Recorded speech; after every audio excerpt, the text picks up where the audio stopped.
welcome to another episode of Beyond the Black Rims. I'm Mars Girl. I'm Josh Knight the First. This is Season 4, Episode 6. Or Episode 76 if you're counting. It's been a good week. A lot of work has been done on our end, and a lot of good news has come down the pipeline to us. So it's been very, very good. Very productive week. Lots more filming having been done for the Kamen Rider movie. Not to mention, we're starting to get submissions from you guys, viewers, and if you haven't heard about that, I put a video up on my YouTube channel over at youtube.com/MarsGirl, where you can get some information on how you can submit a really short video and get your submission put into our movie, and you are vital to the writer's success. Yes. You guys will make this happen. So, yes, and we've seen what you guys have already submitted within the past, 48 hours? Oh, some guys had some really good, really animated... Yes, it's really, I highly believe this scene that we're using all this footage for is just going to come together like gangbusters. This is going to be amazing. Yeah, I think so too. So we also got, I think I can say, and some people are saying about their own MagFest panels, we got some confirmation, some email confirmations back on our MagFest panels.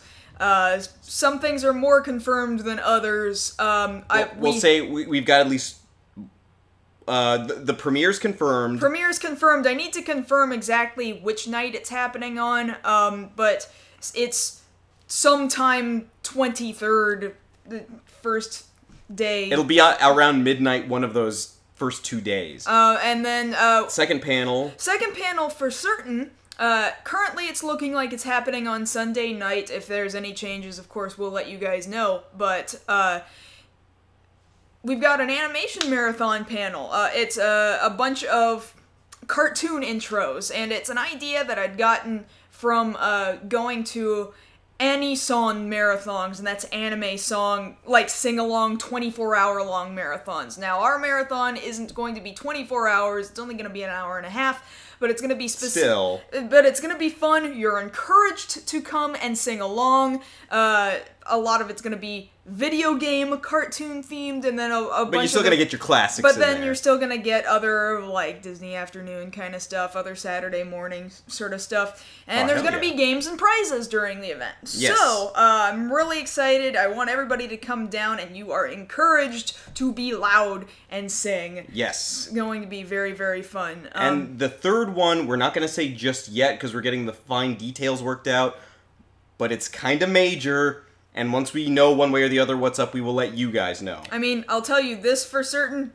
No matter what, there is a Nerf war. Yes. The details of the Nerf war could be bigger or smaller, depending on what news finally gets over to me. So before we get too much farther, as usual, I want to thank everyone over at patreon.com/MarsGirl for your continued support and love and care. And we did finally get out that Jingle All the Way to commentary. That commentary track, and I want to keep doing things like that for you guys, for you Patreons. I think those are fun and just a means of showing appreciation. And thankfully we've got a backlog of movies we're going to get to, so keep an ear out. You guys will probably want to hear some of those. Yeah, definitely. And you've actually got something to promote now. I do? Thing you're working on. Yeah, that thing that's happening. Louis Lovehog, aka Linkara, finally announced that he is, in fact,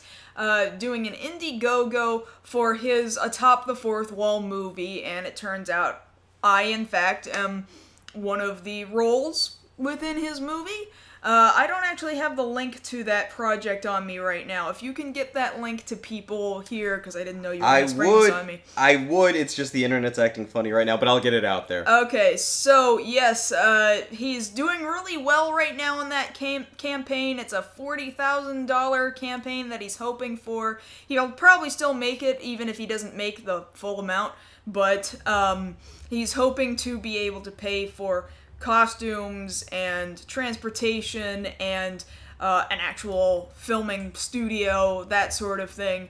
So that's where all the money is going towards. He's been very upfront and very honest about where all that money is going. Yes. So, actually, Ryder the White there you here go. has given a link to the Atop the Fourth Wall Indiegogo project.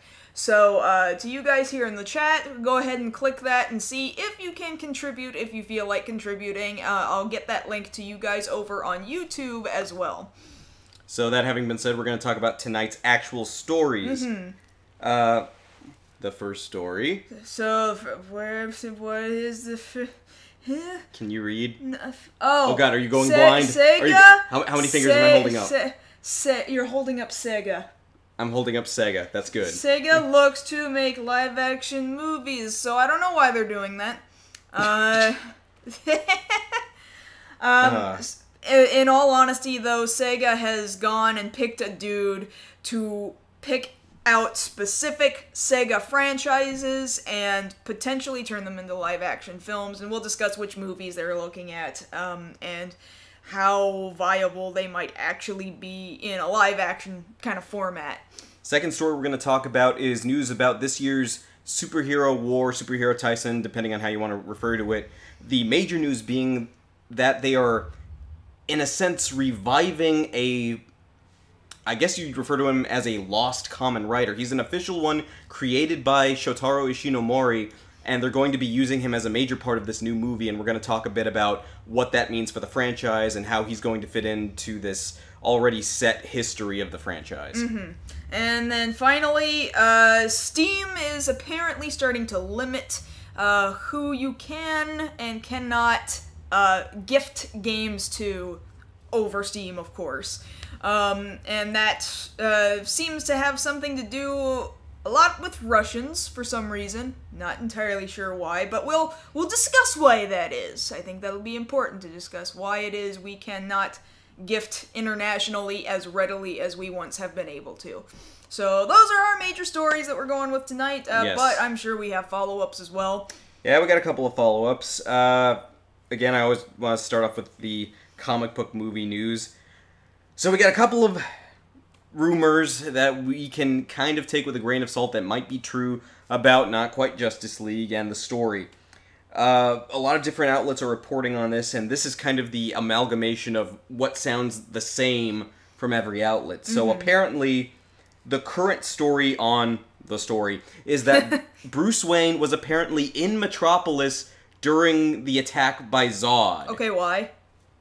I don't know. I thought it was enough that, you know, Superman and Zod crashed through one of his satellites as an Easter egg, but nope, he was there, apparently. Okay.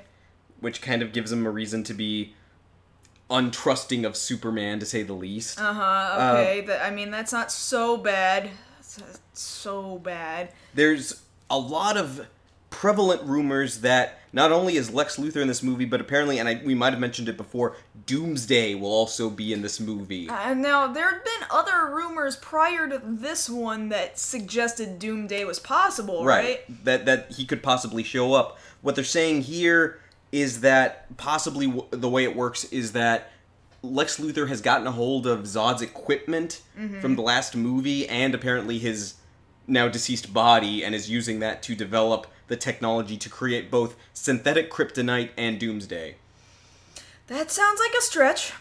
Well, okay, I will give them synthetic kryptonite. I will give them that much, because they wrote themselves into a hole with that. I mean, I wish they could have... Well, into a corner, I should say. Well, I wish they could start with, like, legit kryptonite and then learn how to make kryptonite using the legit kryptonite. Yeah. That sucks that they can't do that. But then also, like, making Doomsday? Like, that's a bit quick. Yeah. Because you think about it, like, feeling that. Most people I've talked to this week agree, if this was a solo Superman movie... Yeah, if it was, like, the sequel to Man of Steel, not Batman v Superman, you know? Yeah, then that would make sense, but since you're already sandwiching in all of these other characters into this one movie that's supposedly still a sequel... I don't see that working. I really don't. No, I think this movie has too much crap in it now. It's trying to cover too many things. And that's the thing, like, I've said this before and I'll say it again. This is DC trying desperately to play catch up. I think you're right. And now I think it's becoming more and more evident since these articles are starting to circulate and they're saying, no, this is kind of from somebody there. Mm-hmm. You know, you take them with a grain of salt, but all the same, it still makes you a little wary. Especially when it keeps coming up. Right, exactly. Mm-hmm. In other DC news, we have our Amanda Waller for the Suicide Squad movie. Viola Davis, who you can currently see on How to Get Away with Murder on ABC, has been cast as Amanda Waller, the Wall. I actually am very happy with this casting. I don't really know much about it, so I wish I could comment more on it. Yeah, she's a very capable actress. She's been in a number of projects. She carries the weight that you need. She's got the intensity that you need to have Amanda Waller. Because, admittedly, yeah, you've got Amanda Waller over on Arrow, but, you know, admittedly, she's... You know, I'll go ahead and say it. Amanda Waller, for the most part, is drawn very big. She's very skinny compared to every other iteration. Mm-hmm. And, you know, she just reminds me of, like, an upset person in a supermarket trying to bark orders. You know, I'd like to speak to your manager. But no, Amanda Waller has to be very, you know, no nonsense. I'm not going to take your crap, dude in a mask. Mm-hmm. Like, the way she was presented in every DC animated thing, that's Amanda Waller, and I fully believe that she's going to be able to carry that in the movie. Okay. That's another central piece there. Okay, I trust you. In other news, we actually got our first official look at the poster that we're going to see for the Attack on Titan movie, which we've got right here for you. Now, there's a bit of interesting news here. It was one thing to begin with that they're kind of screwing with the world that the characters are living in, but now they're actually screwing with how big the Colossal Titan is. Naturally, he's supposed to be 60 meters tall, or about 200 feet, give or take. This movie is going to double that to about 400 feet tall, which makes him about 50 feet taller than this year's Godzilla. So, why? I don't know. So, now we discussed that this movie is not really taking place in kind of that, Eastern European medieval kind of setting. It's more modern-ish. It's a little more modern-ish. Japan. Possibly. So that would maybe suggest, possible skyscrapers? I mean, could that be a reason, a need to make him look bigger? That would be my first guess, but even then, I'm still wondering. That's an overkill even by any standard you can imagine currently. Yeah, I just don't see the need. I mean, that's probably going to look really impressive on screen, but then at the same time, I'm going to just kind of be like, why? And then further be blown away by how they choose to try and beat him. If they manage to beat him, because I don't think in the anime they got that far. Not currently, but like we said, they did announce Season 2. Yeah, which will come out after this movie, so... That they did. They're looking for, I guess, sequel bait. If he's a big enough threat, or a bigger threat, I should say, then that leaves room open to be like, okay, well, we can tell another movie where they're still trying to take him down. I'm gonna need to see this actual movie and how it's executed. If he's up against, like, skyscrapers, then I guess I can see him being that big. Right. I'm just gonna have to wait and see. Right. Okay, moving on to other news about your favorite movie, Jurassic World. So, we have this picture to show you guys. That's Chris Pratt, and he's right there next to a raptor, and that raptor is not trying to kill him. People, let me tell you about my best friend. Yep. But part of me is also like Chris Pratt's looking at, like, hey, I'm all sexy on your calendar. And the raptor's kind of leaning into it, too. Like, hey, I'm the other person in this picture for your calendar. Like, we're both sexy together. Like... Well, it's like, it looks like a buddy cop picture, you know? Like, he's very Axel Foley, Beverly Hills Cop over here. And then he's the other stupid cop next to him. Like, we're looking All right, we're gonna play Bad Cop Velociraptor. That's what this movie poster says. This is the dark, gritty remake of Theodore Rex. That's what we're looking at here. Perhaps. Perhaps. they tried to tell us, oh no, we didn't domesticate them, and then you show me friggin' this. Yes, if Muldoon had lived this far, he would have eaten his hat. I fully believe that. So, if you guys weren't sure about what direction Jurassic World was going in, there it is. Okay. Like, I saw this picture. I give up at this point. Like, I saw this picture on Tumblr. It was just a Star-Lord action figure sitting on top of a Jurassic Park raptor, and the caption said, "That's it. That's the movie." I just believe him better, as, you know, standing next to this talking raccoon and tree, than I do of him being friends with that velociraptor. It's, yeah, that's all I'm saying. That's true. Okay, moving on to more positive news. Apparently, Star Wars Rebels, which is doing very well over on Disney XD, is also going to have another OG show up. Frank Oz will be reprising the role of Yoda on Star Wars Rebels. Yoda. And let's see, did they say it's going to be in the episode titled Path of the Jedi. This is very positive. I really like where Rebels is going currently. Yeah, I've really enjoyed Rebels, actually. It feels exactly like really what I wanted the prequel trilogy to feel like filling in this gap that, like, I felt like at least episode 3 should have filled up all the way up to episode 4 and not given me a nearly 20-year break in between. No, Rebels takes place now before A New Hope, but after Revenge of the Sith, so it's filling in this nice gap. Now, apparently, he's only the voice of Yoda. It's going to be a disembodied voice that Kanan can hear. Okay. Which is fine. It's still Frank Oz. Yeah. That's fine by me. So, you guys can look forward to that episode once it comes around. Square Enix also posted a English voice trailer for that little road trip that they're calling Final Fantasy 15. It's literally the exact same trailer you saw at E3, except rather than Japanese voices or being subtitled into English, it's now English voices, and there is literally nothing else to see. Their voices, I don't hate them.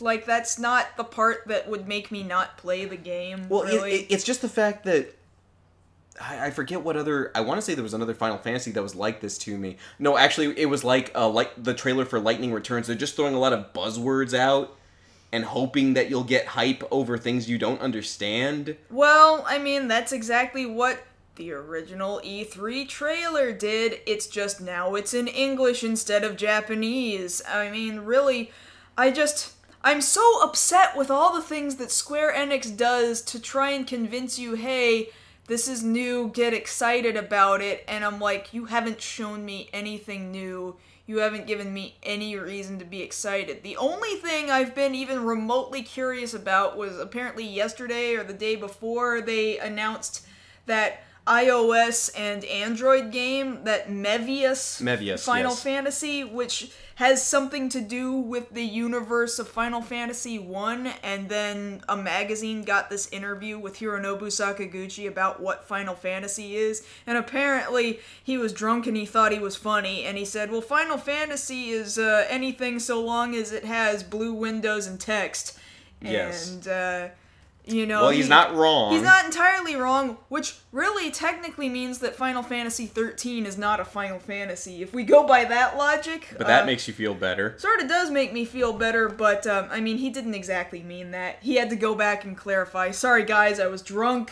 I thought I was being funny. I was a dick. I'm sorry. No, let me tell you what Final Fantasy actually is. It's going new places. It's doing new things. Blah, blah, blah. Very much bigger, more open answer. Yes. Good. Really trying to cover his butt. Yeah, on that nice one. save, Sakaguchi. I still love you, and I will still play your other mobile game that you have through Mistwalker right now, yes. And hope that you get enough downloads to get a console version put out. Good for you. Yes. Another bit of news. There is a Lexington Comic Con, which is going to happen next March. March 13th through 15th, and it would be one thing because Yuta Mochizuki has already made an appearance over here at Power Morphicon over here in the States, Well, not only will Yuta Mochizuki be attending this convention, but also Reiko Chiba, Patera Ranger, will also be appearing there. That's 2 Super Sentai voice actors. I mean, not voice actors, what am I saying? Actors there on hand. Plus, they will have a ton of Power Rangers actors there. They're going to have Zordon, Alpha, all of their... Hey, they're going to have Jim Cummings. Hey, that's pretty awesome. Yeah, it's pretty awesome. So, I thought I might make you guys aware of that. If you still have the time to plan for that sort of thing, there you go. All right. And then the last follow-up, because we did mention it last week about the Sony leak. You guys are already aware of the whole deal that the interview, which was set to appear in theaters on the 25th of this month, has been postponed indefinitely. Essentially canceled. Essentially canceled. For all things. And we figured we just mentioned it briefly. A friggin' week before. Like, part of me, like, I don't really like Seth Rogen as an actor. Personally, I don't find his comedy funny or his laugh. His laugh is so irritating.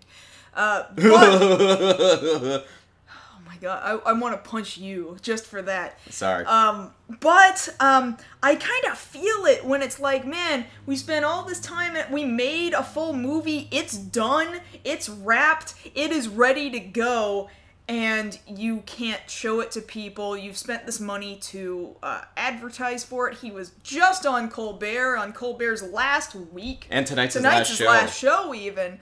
Who knows if the movie is canceled forever, but for the time being, yeah, they're not showing it at any theaters at all, and then a whole bunch of theaters started trying to, instead show Team America.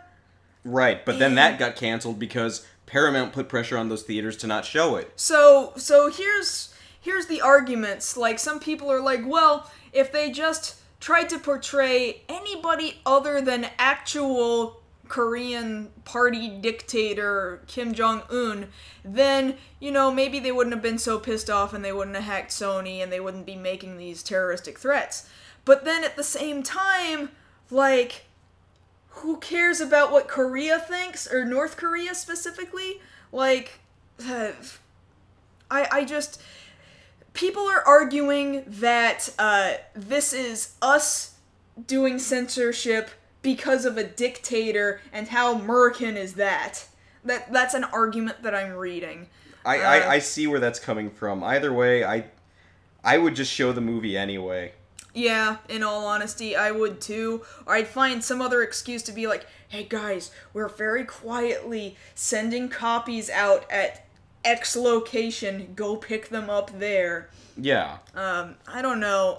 And apparently, I didn't believe it could have been North Korea at first with making those Sony hacks, but apparently, yeah, they determined it was in fact North Korea, or at least some hackers hired by North Korea. That kind of blew my mind because I don't feel like North Korea has the technology to do much else, but I guess that is where they excel. I don't know. I'm shocked. Yeah, just figured you guys might want to hear the 2 cents about that. Yeah, I'm surprised they have internet too. It's probably dial-up. It could be. Very well could be. Okay, so to our first story. So, like we said at the top of the show, SEGA... Wait. Look! Shinobi's back! Thank you. Okay, I know you like that. You knew I was going to do that. I know you like that. Shinobi might be back, apparently, because SEGA has hired somebody to go ahead and develop certain titles that they have into live-action properties. Evan Cholfin, who is the former executive of Break Media, has been hired to oversee this task. Now, specifically, certain titles have been named, in specific Shinobi, like we see here, Virtua Fighter, Crazy Taxi, Rise of Nightmares, and Altered Beast. I'm looking up more information about Evan Cholfin, excuse me. I don't know most of his stuff, granted, if he's... Is this the same Break that we frequently see on the internet that you just see random clips of random stupid videos and it has that Break logo down in the corner? I don't know necessarily. I have no idea, because I look at, like, his filmography and I don't recognize anything that he has directed or produced. They're mostly shorts or TV movies. I see things like Mo and Steve are two names of things that he's produced, so I have no idea. Apparently he had miscellaneous crew credits on actually 2 SEGA games, which at first, made me feel good. It's Resident Evil Extinction is one of them. He was an office production assistant. That doesn't mean much of anything. And on Yakuza, which I thought, oh, that sounds good, but on Yakuza, he was a note taker. Those things mean nothing. So, I mean, at least he's been in Sega's building before, I guess. It would seem at least that much has been accomplished. Mm-hmm. Now, as for whether or not any of these are going to get made, your guess is as good as ours right now. The question being, is the video game movie still going to be a thing that ever happens the right way? Mm-hmm. Because we've been wondering this since Super Mario Brothers back in the 90s. There still has yet to be that one undeniable, really good video game movie, because we've gotten close. Yeah. With, again, back in the 90s, things like Mortal Kombat or... Mortal Kombat, I think, is one of the closest ones we can ask for at this point in time. Right. And to a lesser extent, Street Fighter, mainly because of the campiness of it, to be honest. But definitely not Legend of Chun-Li. I can't say anything about Legend of Chun-Li. And then you look at things right now, we're still looking for Warcraft to come out from Duncan Jones in a bit. They've pushed back Assassin's Creed, and it looks like it's falling more and more into development hell. Mm-hmm. So, yeah, the door's wide open for somebody to do something. SEGA might... I think Crazy Taxi is entirely possible, but you pretty much have to have a soundtrack by The Offspring, or else it won't work. You have to. Well, you have to have the soundtrack by The Offspring, and then you would have to have all the licensing to do that movie. Did you mention Golden Axe before? No, actually, I missed that one on the list. Golden Axe is also on the list. So, hey, that could be a cool kind of fantasy-looking... Actually, I missed 2 of them. I missed Golden Axe and I missed Streets of Rage. Yeah. Now, I wouldn't mind a Streets of Rage live-action adaptation. Could be done. That one, I think you have the license to take the dark and gritty route. Because if you're talking about street fighting, essentially, then yeah, you're going to need to see some blood and... Altered Beast, I'm not really sure how they'd do it. Well, Altered Beast, I want to say I want to see it, but it's the question of which take on Altered Beast are they going to try and do, because there was the original Altered Beast, and then there was the later adaptation, I think, that went under Project Altered Beast that was modern. And that one was more like government experimented on a guy, and he had the ability to become all these different monsters. Which is doable, but you got to think about it. The original Altered Beast you can beat in, 15, 20 minutes? If you're doing it right? Yeah, perhaps. If you're freakishly good, yes. Yeah, I mean, I've seen enough speed runs of Altered Beast to think, okay, well, yeah, I could do it, and then I can only get about to the 3rd monster. I think it's the dragon one I can get as far as. Yeah, you're not that good at it. I'm rusty. I used to be good. I'm not good like that anymore. But I can, yes, rise from your grave. Rise from your grave. No. Now, I think Altered Beast has one of the best chances because next to Crazy Taxi, I'm thinking of the licensing. The crap you're going to see at Hot Topic. Oh, no. They're going to want that. All these different monster chains and t-shirts. No. Sell it to a whole new audience that doesn't know what Altered Beast is. Because admittedly, there's some places that still carry Crazy Taxi arcade machines. 1 or 2 places running around, so that's still a little bit out there. Crazy Taxi got, republished a couple of times as consoles graduated.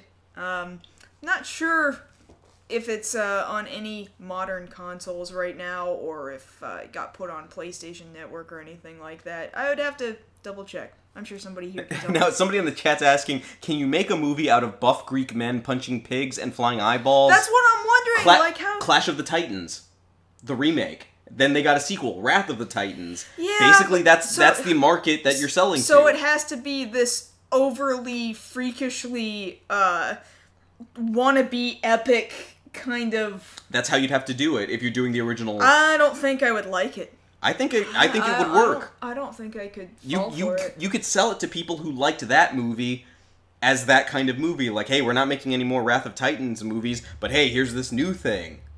I think that would work. I'm sure somebody would buy into it. I just... That's not really my kind of movie. Now, along lines of fantasy, you know, we just had, I think today, The Hobbit, or yesterday I should say, the Battle of the Five Armies just come out. So unless they're going to do the Silmarillion, we're done with The Hobbit. So we need something in the fantasy realm. That's where Golden Axe could come in. Mm-hmm. You know, that's fantasy enough, you know. No, I think that can be done because we have a decent enough market for fantasy now, thanks to Lord of the Rings. And like I said, since there really aren't any more movies in that chain planned, that's wide open to do it. Now, Shinobi, that's the one actually I think is the weakest. You think so? Because I see that just going the route of generic ninja movie. You mean like Ninja Warrior? Or Ninja Assassin, excuse me. Ninja Assassin, Ninja yeah. Warrior. Or The Warrior's Way. That's probably the other one you're thinking of. Yeah, I think I just combined the two. Yeah, no, because Ninja Warrior... No, that's Dragon Warrior. Dragon Warrior's that terrible one with Jason David Frank. Ninja Warrior... But Dragon Warrior is a good NES RPG by Enix.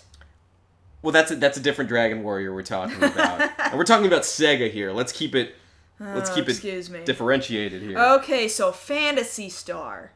Man, why aren't they doing Phantasy Star? That would be amazing. But they won't do it. They won't do it. They would have to be smart to do Phantasy Star. And then Virtua Fighter, I don't know. Like, that kind of feels the same as doing DOA as a movie. Like, you're trying to make that have a plot, and then you just can't. No, because Dead or Alive, that specifically you knew you went in there for punches, kicks, and tits. You knew that's what you were going into that one for. Yeah, okay, fair enough. Oh, okay, alright, then... But then there was that Tekken movie... I was about to bring that up. Which wasn't good, but at least things kind of looked right sometimes. But that's the same argument you kind of use for Street Fighter. Yeah. That's the thing. We've still just never had the perfect video game movie. It's hard to say... It's hard for me to get excited over video game movie adaptations yet, until I see one really good one to be like, no guys, it's cool, come on out! Then I'm still gonna be a little scared. That's what Hollywood's waiting for, because they buy up all the rights to these things, and then you can't quite get them off the ground, or you can only sort of put the ideas out there. That's why you have things like Wreck-It Ralph. Mm-hmm. You know, it's not... It's about video games, but it's very much a Disney property. Yeah. Because Ralph is an original character, original character, do not copy.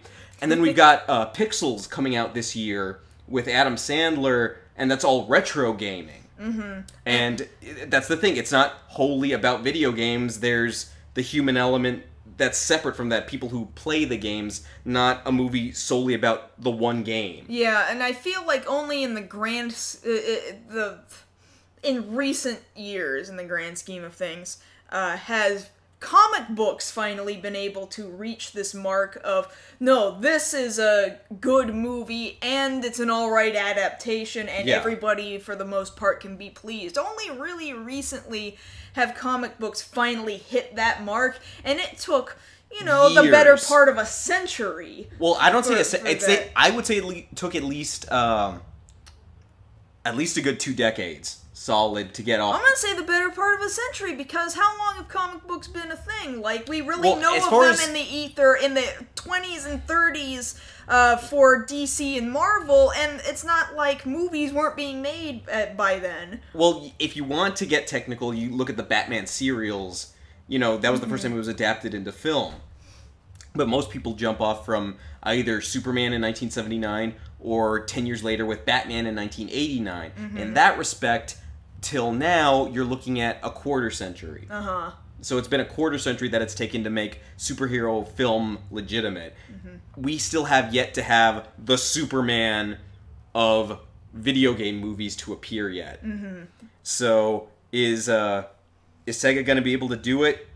Like anybody else, I'd like to hope so. I'd like to hope so, but Sega, like many other game companies, has made a lot of very silly decisions as of late. Their best thing going for them right now is that SEGA High School Girls series, where they turned all of their video game consoles into cute little girls and then have them run through Sega video games as if to be like, hey guys, remember we existed and we were cool. Okay, what are you doing now?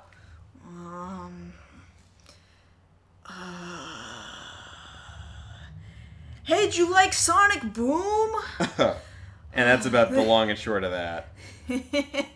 Oh boy. So here's hoping that Sega can get some of that actually adapted.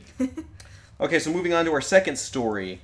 This guy right here, most people would say, oh, well, that's, if you know well enough, oh, that's Kamen Rider. That's who you got there. Kind of. Well, kind of. Well, actually, yes. First and foremost, we need to focus on this year's Superhero Taisen, Superhero War, for some of you who prefer that translated. That's a movie. That's a movie. He hasn't told you that. That's a movie. I was getting to that. Superhero Taisen is a collaborative movie effort between Toei's biggest franchises, Super Sentai and Kamen Rider, that have come out for the last 2 years running, with a couple of cameos from other heroes here and there. Generally, these movies aren't the greatest. Most of that can be handed off to a guy by the name of Shoji Yonemura, who has written the scripts for the last two and is also writing the script for this one.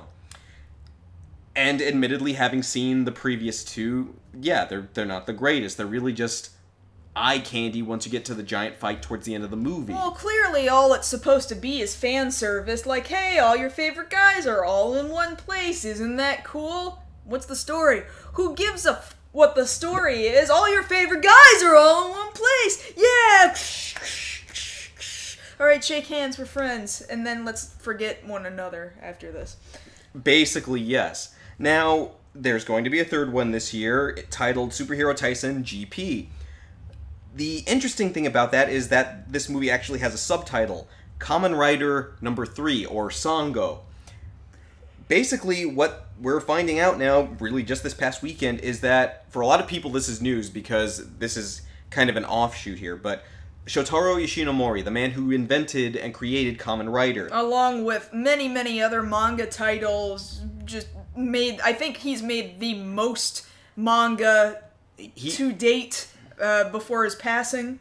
Yeah, responsible for things like Cyborg 009, Hakaider, Kickider, creating Super Sentai as a whole.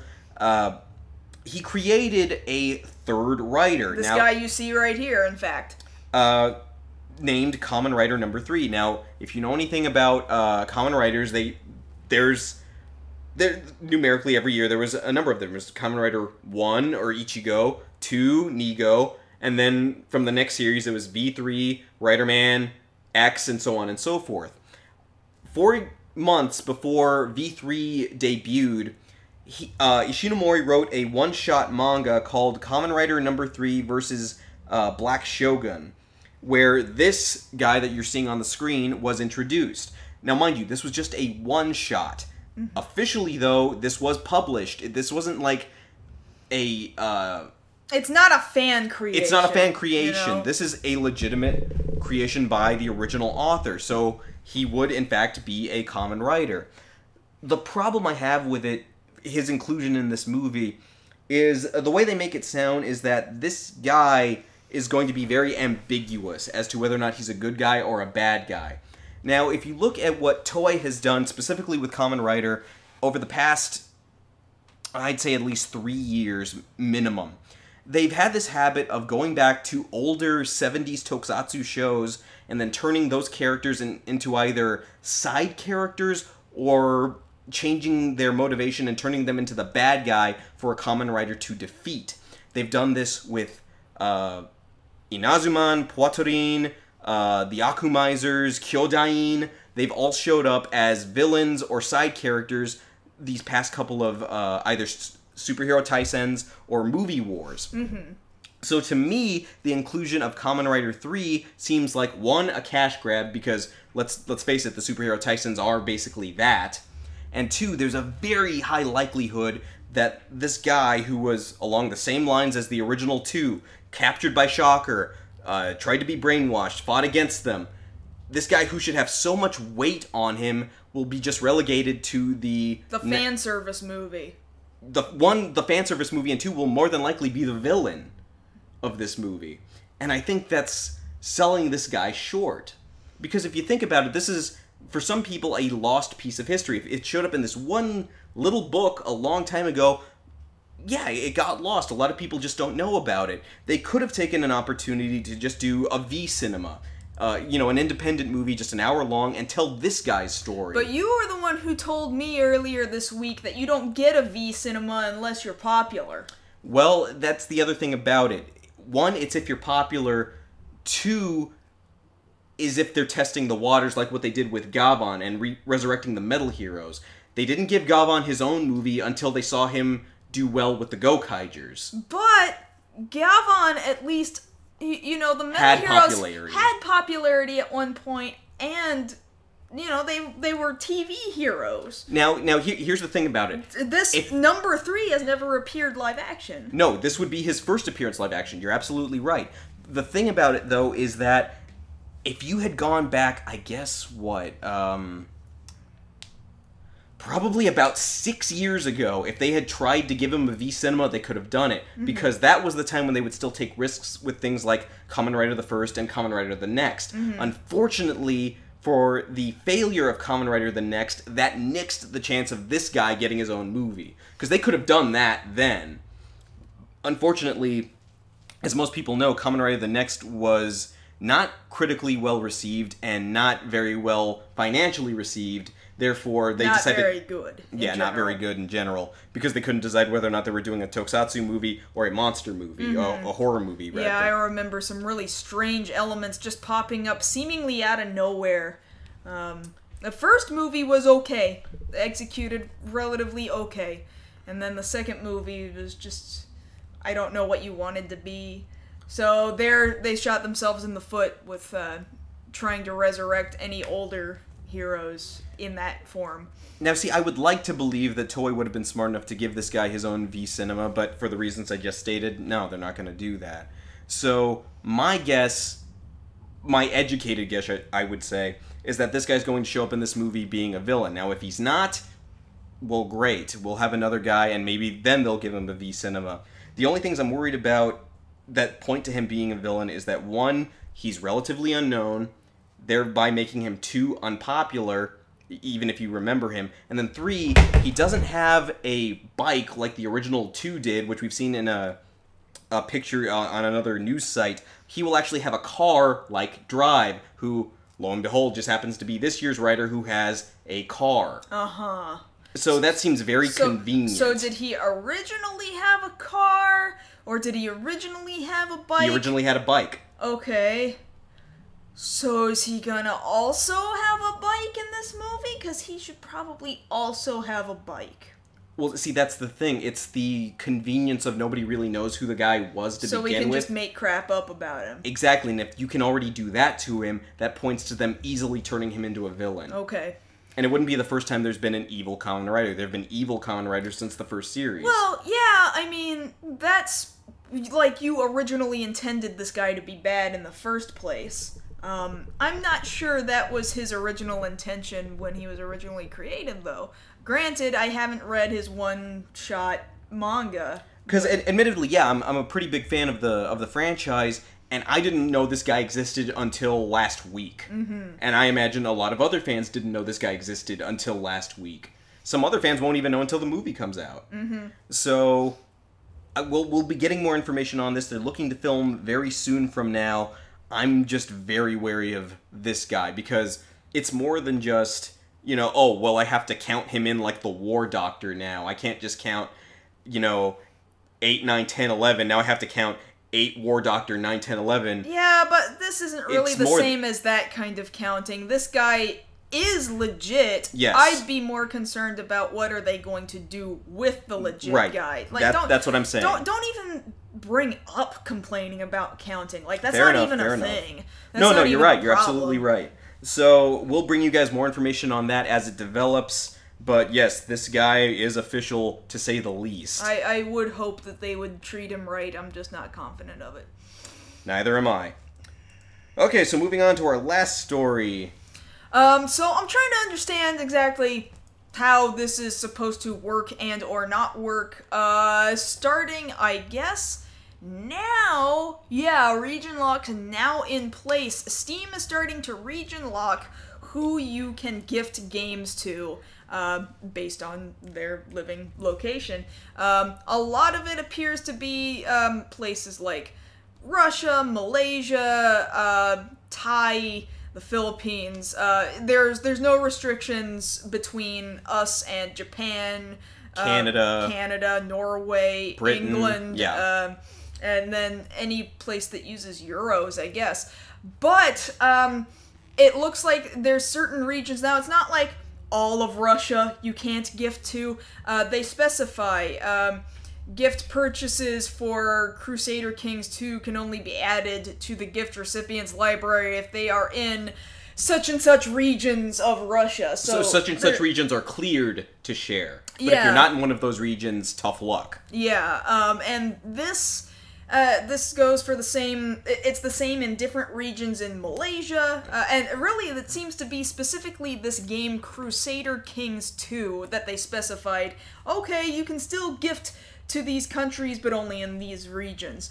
The rest of it is all of Steam's games, regardless of who the publisher is, are all region locked for gifting into other countries. Now, see, this is the same kind of argument that you see with, say, Netflix, you know, where certain things shouldn't be blocked based on where you are. It's kind of the same thing here with a Steam game. Steam, we're not dealing with, you know, having to import a physical copy of the game. We're dealing with data. So data, if it was paid for in full, like if I bought it here in the US and I paid the MSRP for that game, I should be able to send that paid in full game to whoever I choose. Yeah, you would think. That same argument of being able to illegally subscribe to Netflix from different regions, even though you're paying the money to do like, it. I'm still trying to wrap my head around that.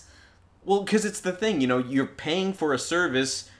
Naturally, you think you should have access to that service no matter where you are. But not always the case, it would seem. So again, this doesn't affect gifting to every single region. Kotaku has kind of a more in-depth list of places that can and cannot receive gifted games. I'm going to send you guys a link there. They also link to a Reddit article that further dove into this. It mostly specifies Russia, Southeast Asia, South America, and Turkey as the places really being affected.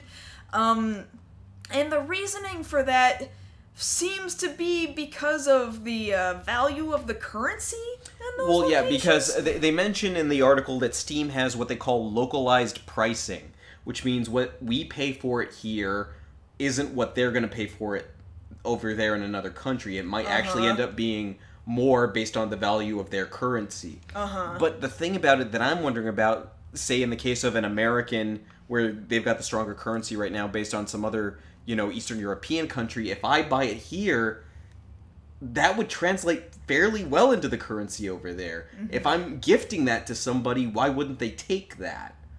Like, I would get it if it worked the other way around. If somebody in the other country was trying to buy it and gift it, I mean, I don't see why they would do that, but just hypothetically. Because they're really rich in their country and they want to be nice to somebody in another country. Okay, alright, so you make that work. But, you know, why wouldn't you be able to do that? If somebody paid what is in that region considered to be full price, like, isn't that enough? Yeah, you would think that would be enough. It seems really, it sucks because region locking seems to be important to lots of companies, lots of game developers, media as a whole. It seems to be really important, and now it's starting to reach digital form.